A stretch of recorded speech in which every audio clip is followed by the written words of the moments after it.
par ton sang racheté. À toi seul je veux être, et pour l'éternité. Accepte mon offrande, bien-aimé Fils de Dieu, et que sur moi descende la flamme du Saint-Dieu.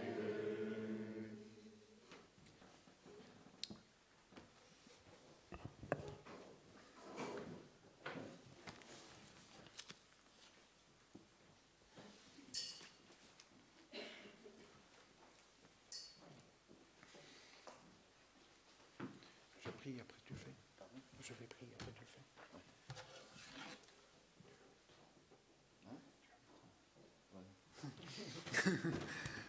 Prions ensemble. Seigneur, merci parce que nous allons entendre ce que tu veux que nous puissions entendre, Seigneur, et que tu puisses ouvrir nos cœurs à ce que Fils va nous dire, Seigneur. Merci parce que tu répands ta parole comme cela, Seigneur, par ce message. Et Seigneur, que tu puisses ouvrir nos cœurs et être attentifs à ta parole. Et que tu puisses nous garder, Seigneur, ensemble, au nom de Jésus. Amen.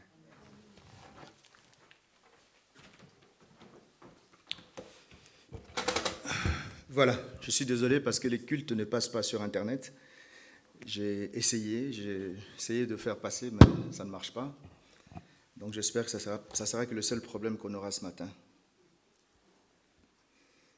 Voilà. Voilà. Donc je vais vous inviter à prendre vos Bibles dans Jean 20, Jean chapitre 20.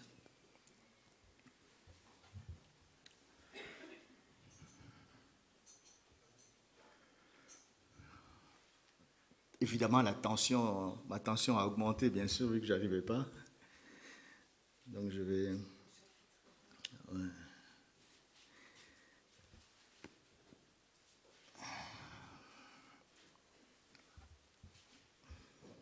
Voilà. Donc on prend Jean au chapitre 20.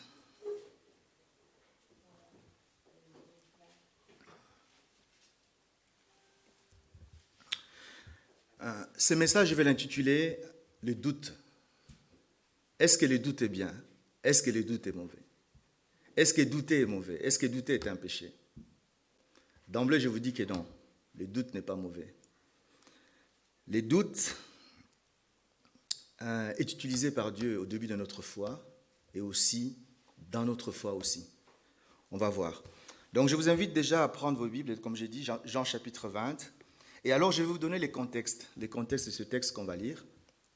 C'est que le Seigneur Jésus vient de mourir. Et alors, les apôtres sont dispersés, bien sûr. Parce qu'ils avaient fait confiance en cet homme. Ils avaient dit, voilà, c'est le Fils de Dieu qui est venu sur terre, ainsi de suite. Ils ont vu des miracles. Et là, c'est des simples hommes comme vous et nous. Ils disent, mais on l'a suivi pendant toutes ces 3 années et demie, si on regarde, si on écoute la tradition. Mais et là, voilà qu'il est mort. Mais est-ce que c'était le roi? Est-ce que c'est le Seigneur qu'on attendait? Les doutes s'installent. Parce que nous, quand on lit la Bible, on a l'impression que les autres n'ont pas à douter. On a l'impression que c'est facile. Vous savez, quand le pharisien disait que mais c'est le fils du charpentier.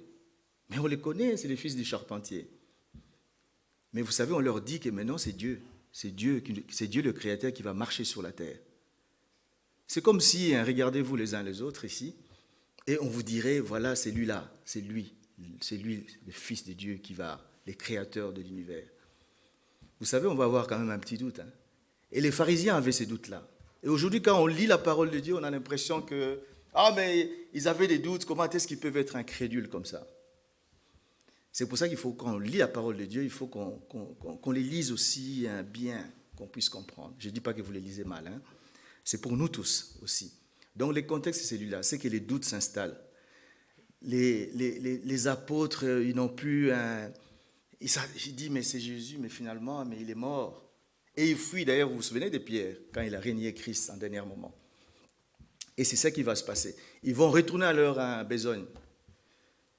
Et les pêcheurs vont retourner à la pêche et tout le monde va continuer à faire ses affaires et puis ils sont presque dispersés. Et c'est le contexte dans lequel on est. On est dans un contexte de doute où les apôtres ils disent mais finalement, qui est-il vraiment, et ainsi de suite. Alors je vous invite maintenant à commencer notre lecture. Jean 20. Comme j'utilise le programme sur le smartphone, je vais faire ça 2 fois. Ok, voilà. Le premier jour de la semaine, Marie de Magdala s'est rendue au sépulcre dès le matin. Comme il faisait encore obscur et elle vit que la pierre était ôtée du sépulcre, elle courut vers Simon-Pierre et vers l'autre disciple que Jésus aimait. Et leur dit, ils ont enlevé du sépulcre le Seigneur et nous ne savons où ils l'ont mis. Ça, c'est une phrase importante. Nous ne savons où ils l'ont mis. Pierre et l'autre disciple sortirent et allèrent au sépulcre. Ils couraient tous deux ensemble, mais l'autre disciple courut plus vite que Pierre et arriva le premier au sépulcre. S'étant baissé, il vit les bandes qui étaient à terre. Cependant, il n'entra pas. Simon-Pierre, qui le suivait, arriva et entra dans le sépulcre. Il vit les bandes qui étaient à terre et les linges qu'on avait mis sur la tête de Jésus. Non pas avec les bandes, mais pliés dans un lieu à part. Alors l'autre disciple qui était arrivé le premier au sépulcre entra aussi et y vit et y crut. Il vit et y crut que le corps n'est pas là, tout simplement. Car il ne comprenait pas encore que, selon l'Écriture, Jésus devait ressusciter des morts, et les disciples s'en retournèrent chez eux. Cependant, Marie se tenait dehors près du sépulcre et pleurait. Elle se baissa pour regarder dans le sépulcre, et elle vit les 2 anges vêtus de blanc, assis à la place où avait été couché le corps de Jésus, l'un à la tête, l'autre aux pieds. Ils lui dirent, « Femme, pourquoi pleures-tu » Et elle répondit, « Parce qu'ils ont enlevé mon Seigneur, et je ne sais où ils l'ont mis. » En disant cela, elle se retourna et elle vit Jésus debout. Mais elle ne savait pas que c'était Jésus. Jésus lui dit, « Femme, pourquoi pleures-tu ? Qui cherches-tu » Elle, pensant que c'était les jardiniers, lui dit, « Seigneur, si c'est toi qui l'as emporté, dis-moi où tu l'as mis, et je le prendrai. » Jésus lui dit, « Marie. » Elle se retourna et lui dit en hébreu, « Rabouni », c'est-à-dire « maître ». Jésus lui dit, « Ne me touche pas, car je ne suis pas encore monté vers mon Père. Mais va trouver mes frères et dis-leur que je monte vers mon Père et votre Père, vers mon Dieu et votre Dieu. » Marie de Magdala alla annoncer aux disciples qu'elle avait vu le Seigneur et qu'il lui avait dit ces choses. Le soir de ce jour qui était le premier de la semaine, le porte de lieu où se trouvaient les disciples étant fermé, à cause de la crainte qu'ils avaient des Juifs, Jésus vint se présentant au milieu d'eux et leur dit, « La paix soit avec vous. » Et quand il lui dit cela, il leur montra ses mains et son côté. Les disciples furent dans la joie en le voyant Seigneur. Jésus leur dit de nouveau, « La paix soit avec vous. Et comme le Père m'a envoyé, moi aussi je vous envoie. » Après ces paroles, il souffla sur eux et il leur dit, « Recevez le Saint-Esprit. Ceux à qui vous pardonnerez les péchés, ils leur seront pardonnés. Et ceux à qui vous le retiendrez, ils leur seront retenus. » Thomas, appelé Didyme, qui veut dire tout simplement le jumeau, l'un des 12 n'était pas avec eux lorsque Jésus vint. Les autres disciples lui dirent donc, « Nous avons vu le Seigneur, » mais il leur dit, « Si je ne vois pas dans ses mains la marque de clous, et si je ne mets mon doigt dans la marque des clous, et si je ne mets pas ma main dans son côté, je ne croirai point. » 8 jours après, les disciples de Jésus étaient de nouveau dans la maison, et Thomas se trouvait avec eux. Jésus vint, les portes étant fermées, se présenta au milieu d'eux et dit, « La paix soit avec vous. » Puis il dit à Thomas, « Avance ici ton doigt et regarde mes mains. Avance aussi ta main et mets-la dans mon côté. Et ne sois pas incrédule, mais crois. » Thomas lui répondit, « Mon Seigneur et mon Dieu, mon Seigneur et mon Dieu. » Jésus lui dit, « Parce que tu m'as vu, tu as cru. Heureux ceux qui n'ont pas vu et qui ont cru. » Voilà, jusque-là la parole. les doutes comme moyen de la foi. Dieu nous a dotés des êtres des raisons et des libertés. Des êtres des raisons et des libertés. Je vais commencer cette prédication avec un exemple. Il y a quelques années, on a ce qu'on appelle ici le service social. C'est une aide alimentaire aux personnes qui sont démunies, qui viennent ici et qui profitent de la nourriture que nous recevons ou alors que nous donnons, en fait. Nous cotisons de l'argent et puis nous aidons ces personnes-là. Et les gens viennent de manière naturelle, on ne les oblige pas, et entre 15 et 16, ils sont libres de venir écouter la parole ou de ne pas l'écouter. Mais même s'ils arrivent à 16 heures, ils sont servis comme les autres. Et alors, quand ils arrivent, on leur donne de la nourriture. Et ceux qui veulent parler de Dieu, on leur parle aussi. Ça, c'est à partir de 16 heures. Mais entre 15 et 16, on annonce l'évangile. Et là, ils savent, ils jouent le jeu parce qu'on a défini comme ça. Donc, on n'essaye pas de vendre un chat dans un sac, de faire ça en stummiling ou non. On essaye de respecter les gens.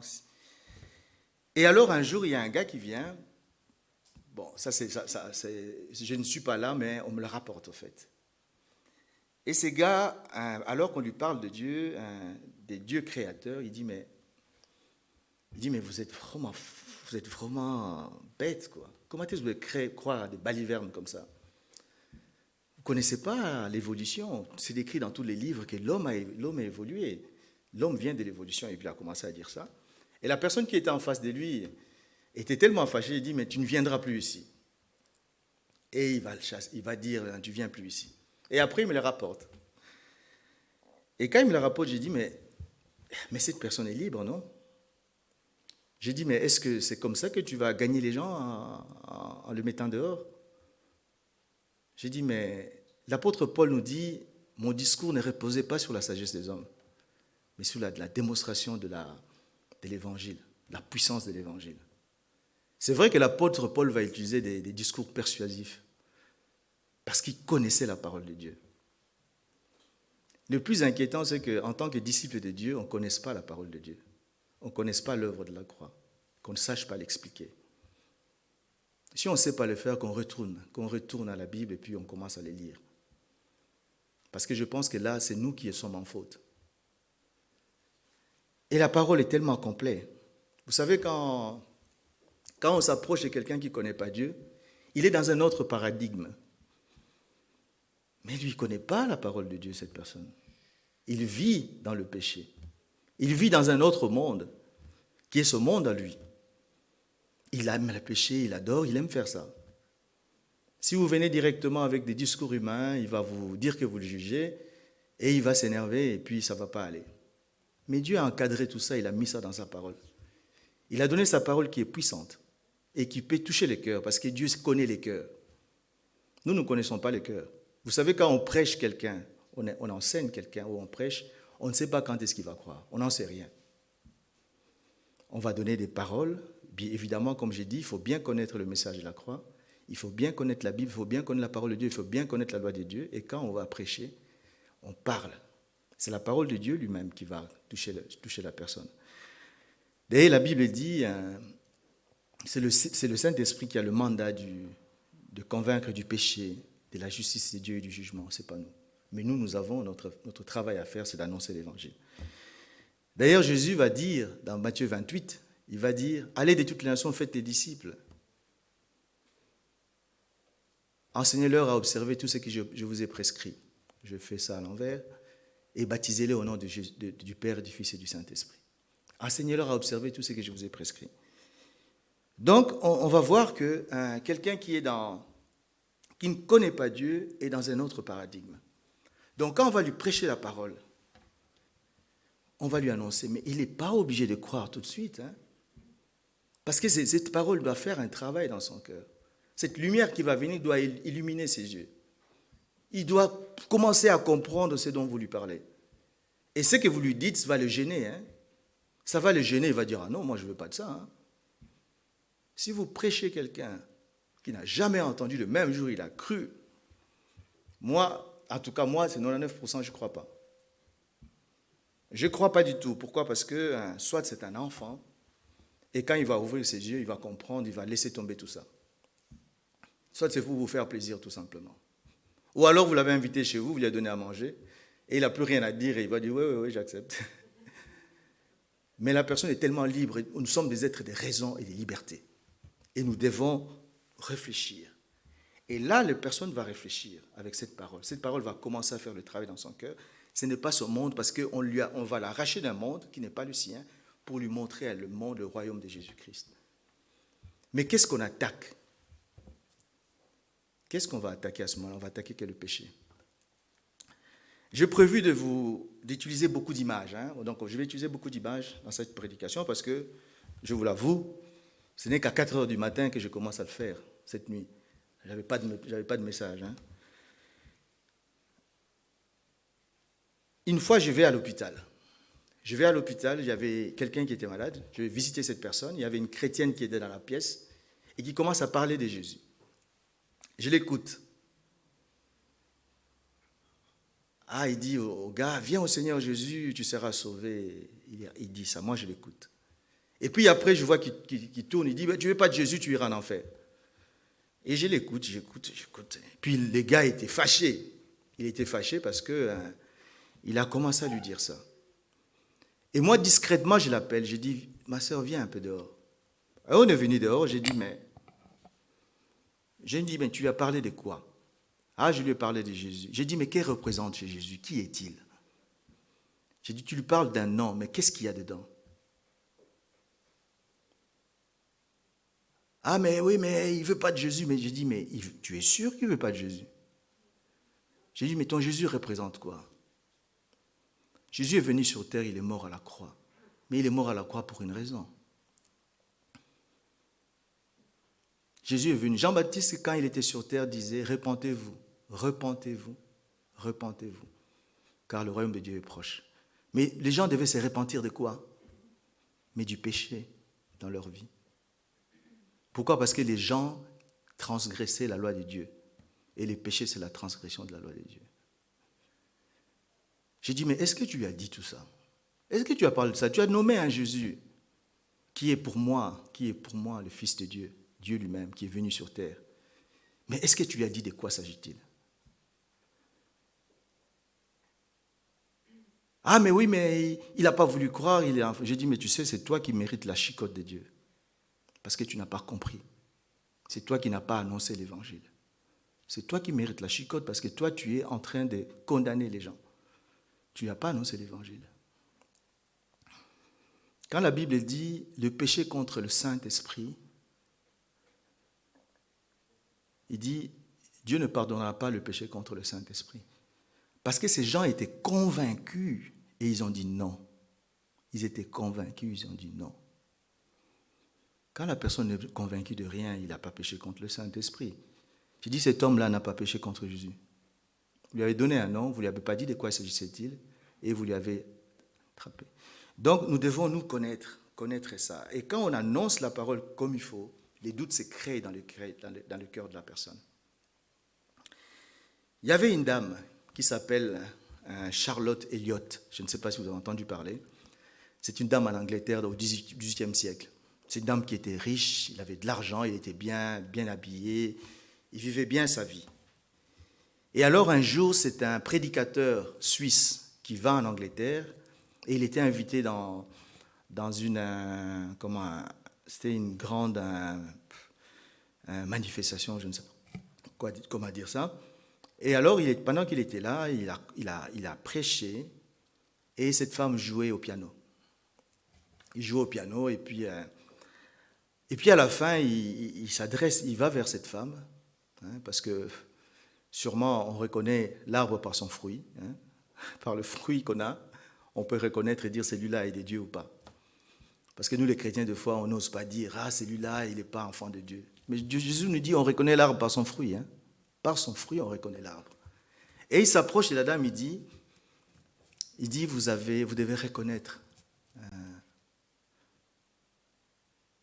Il avait prêché, évidemment il avait prêché, il avait dénoncé le péché, il avait dit comment est-ce qu'on venait à Christ pendant sa prédication.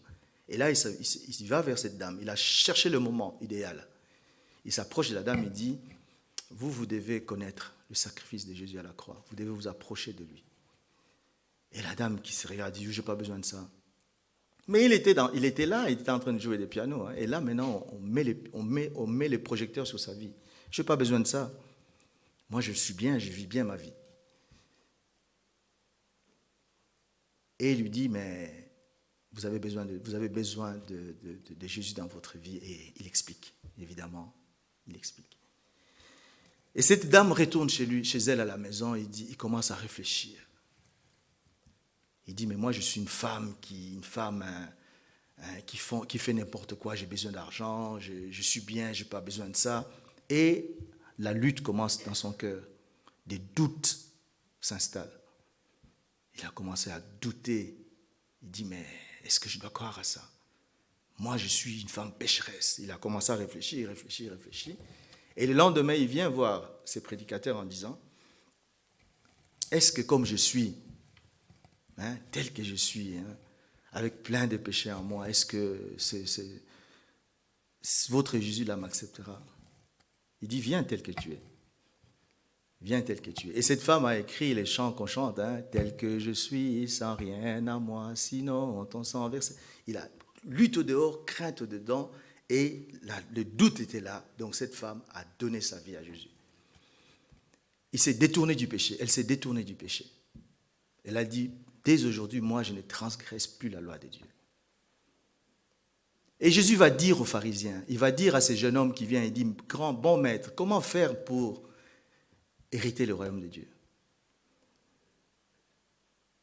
Et il va lui dire, que dit la loi? Que dit la loi? Il dit, bien Jésus, il dit, que dit la loi? Qu'est-ce que cela comporte? Que dit la loi? La transgresses-tu? Il lui demande. Et ce garçon va rentrer en lui-même.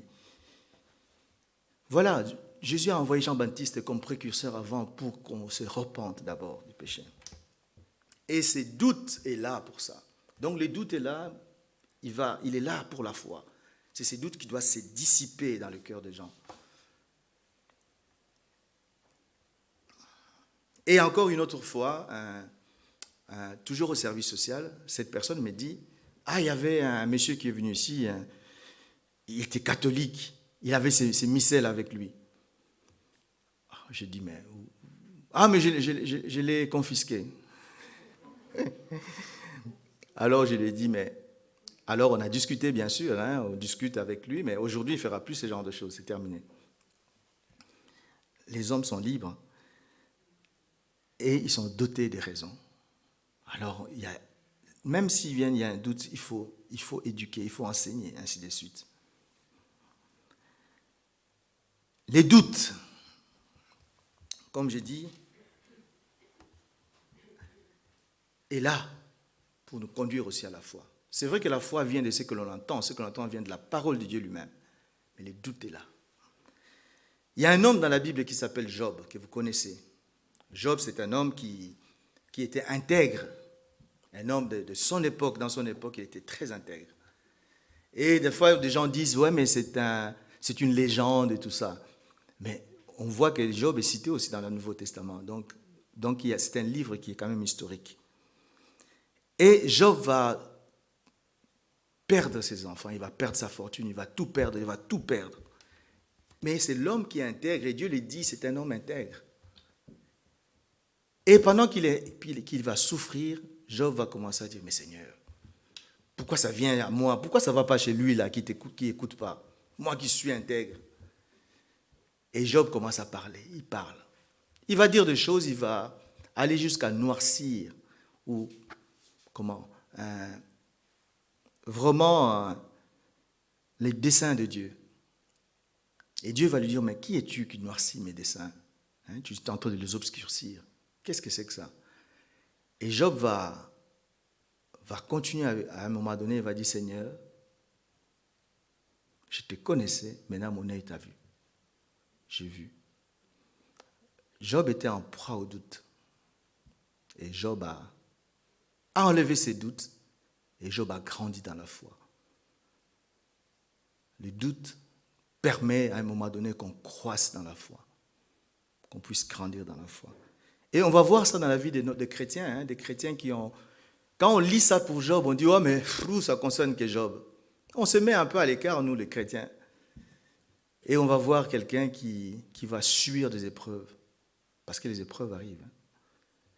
Et quand il subit les épreuves, on va le voir se conduire d'une façon, on va dire, mais ouais, mais il n'a pas la foi. Vous savez, nous les chrétiens, nous sommes des premiers. Nous savons comment est-ce qu'on peut cisailler. On est bon pour ça. On est entre nous, on peut parler entre nous.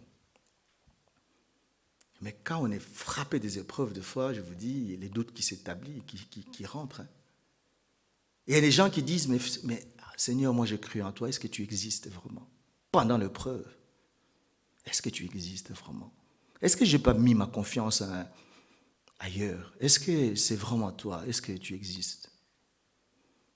Quand vous demandez aux gens qui ont passé des épreuves, ils vous diront qu'est-ce que ça peut amener dans une vie. Quand on voit quelqu'un qui est chrétien, qui est dans la dépression, par exemple, je suis le premier ici, je ne croyais pas. Quand je voyais quelqu'un qui vivait dans la dépression, je disais, mais qu'il arrête là. Alors on tourne ça de plusieurs manières, on va parler des démons, on va parler de tout. On va parler de tout. Mais c'est ça, dans ce moment-là, le prophète Élie a eu une dépression. Quand il a fui, il est allé dans les montagnes et tout ça, il est rentré dans les grottes. Et alors le perroquet est venu lui donner à manger. On est au poids au doute. Mais les promesses de Dieu sont là. Et c'est là que nous sommes là. Pour venir avec les promesses de Dieu, pour dire le Seigneur a dit ceci. Le Seigneur a dit cela. Le Seigneur a dit ceci. Le Seigneur a dit cela. Et pour certaines personnes, c'est Dieu lui-même qui vient pour le reprendre. Parce que les doutes est tellement fort. Mais alors pour Thomas, parce qu'on va entendre, on entend beaucoup sur Thomas. Ah mais Thomas, mais vous savez quand Jésus vient ici, Thomas qui veut dire jumeau, j'avais dit, quand Jésus arrive, il est dans un contexte où les gens sont en doute. D'ailleurs, si vous lisez dans la route d'Emmaüs, les gens sont en doute, ils sont tous en doute. Ils disent, mais il est mort, c'était le fils de... On avait tous cru, quoi. Et il va arriver ici. Quand il arrive, Thomas n'est pas là, mais il n'y a que les disciples qui sont là. Les apôtres sont là. Vous savez ce qui va se passer? Vous croyez que les apôtres, ils avaient cru? Même si Jésus va dire, heureux ceux qui ont vu sans avoir cru. Vous croyez qu'il parle des apôtres? Parce que les apôtres, il a montré. Il a montré ses mains. Il a dit, regardez mes mains, regardez mes corps. C'est pour ça qu'ils avaient cru. Thomas, il n'est pas différent de nous. Thomas n'est pas différent des autres apôtres. D'ailleurs, quand vous lisez bien dans Jean 11, qu'est-ce que Thomas va dire? Alors que Jésus va aller vers Lazare parce que Lazare est mort. Et Jésus va rentrer à Jérusalem pour donner sa vie. C'est Thomas qui va dire, on va aller avec Jésus, on va mourir avec lui. On va aller avec Jésus et on va mourir avec lui. Et c'est lui, Thomas, qui va, après, on va dire que Thomas n'a pas cru. Si, Thomas avait cru. Thomas avait un doute. Il avait un doute à ce moment-là. C'est des doutes que nous pouvons avoir, nous aussi. Il avait un doute. Il dit, mais est-ce que c'est toi? Il n'était pas là. Est-ce que c'est toi? Celui qui ne fait pas des doutes, il a une foi de perroquet. Il a une foi de perroquet. Une foi qui est mature est une foi qui est prouvée. Et puis une foi qui passe par l'épreuve. C'est une foi dans laquelle il y a des doutes qui vont se lever. Il y a des doutes. C'est pour ça qu'il ne faut pas juger les autres. Quand ils sont en proie au doute, il ne faut pas les juger. Vous savez, Thomas a demandé des preuves. Parce qu'il voulait croire, il demandait qu'à croire. Il ne demandait pas le preuve pour dire « je veux le preuve alors je ne crois pas ». Non, il demandait le preuve pour croire. Il faut voir son intention. Son intention est là. Et alors, si on revient même en arrière, quand Jésus va dire « toi viens sur moi », c'est Thomas qui va dire « mais pourquoi je te suivrai ?» Pourquoi je te suivrai? Je ne sais pas si vous ne le direz pas. En tout cas, moi, je le dirai. Moi, si je ne suis pas chrétien, on vient me dire, mais je vais dire, mais pourquoi voulez-vous que je croie à tout ça? Alors on va commencer à me raconter, il m'a dit, vous voyez cet homme-là, il est mort à la croix. Il a ouvert le salut. Pour quelle raison? Parce que vous les hommes, vous avez commis des péchés, vous êtes détournés des dieux, et Dieu est saint, et vous êtes un profane, vous avez plein de péchés. Et alors, il est venu en tant que rédempteur, derrière là-bas, pour ramener les choses à leur place, pour que nous vivions à sa présence. Parce que nous sommes déjà morts. Ah, l'explication va aller, et puis on comprend. Mais Thomas va dire à Jésus, pourquoi je te suivrai? Pourquoi? Et Jésus va sortir une phrase qu'on utilise. On ne sait même pas que c'est grâce à Thomas. Parce que je suis le chemin, la vérité et la vie. Alors on va le dire, nous. On va le dire, mais c'est Thomas aussi. Vous voyez? Donc la foi... Ah, il est que 11 heures. Donc la foi... Le doute est un allié de la foi. Et quand on a le doute, on a une foi qui est éprouvée. Parce que le doute va s'épaissir, va s'enlever. Quand on croit sans doute, on ne se pose pas des questions. Je répète, on a une foi de perroquet qui va dire des choses. Quand on a un doute, on pose des questions. Quelqu'un qui va passer devant, il va dire des choses, vous posez la question, mais ce qu'il dit, est-ce vrai? Comme les chrétiens des bérets. On va vérifier. On va regarder. Mais Dieu a dit ça pourquoi? C'est ça. Moi, quand je suis les gens pour le baptême, quand je vois que la personne ne pose pas de questions, je dis, mais je dis, il comprend ou il ne comprend pas? Il faut qu'il me pose des questions.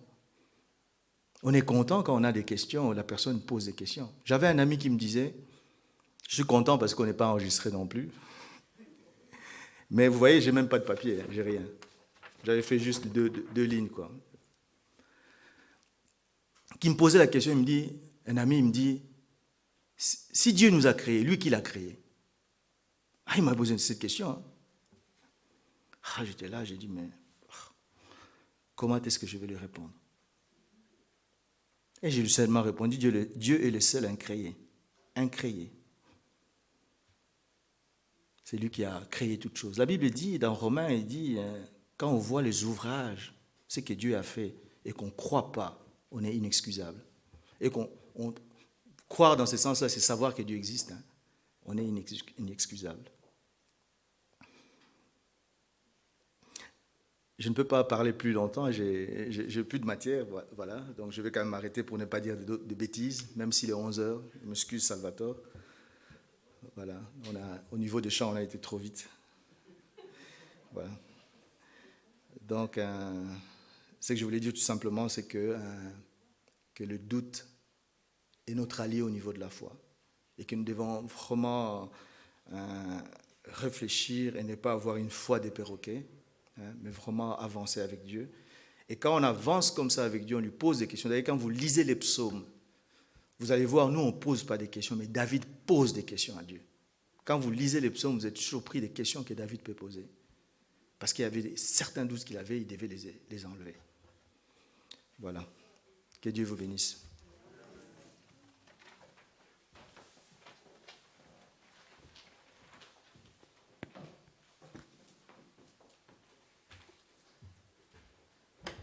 Je vais redescendre. Voilà. Merci à Fils pour ce message.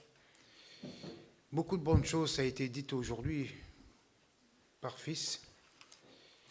L'essentiel, c'est aussi, le Seigneur nous a donné sa parole. Et c'est important de lire sa parole pour affronter les personnes extérieures. Il nous faut comprendre ce que la parole nous dit. Et c'est vrai que nous sommes des hommes et des femmes avec des épreuves, des souffrances, mais nous savons que le Seigneur est là pour nous sortir de ces épreuves. Quelle que soit l'épreuve, le Seigneur est là. Il est bon. Il nous garde. Bien sûr, il faut s'en remettre à lui, prier les uns pour les autres aussi, avoir de l'amour les uns pour les autres. Et merci à Fils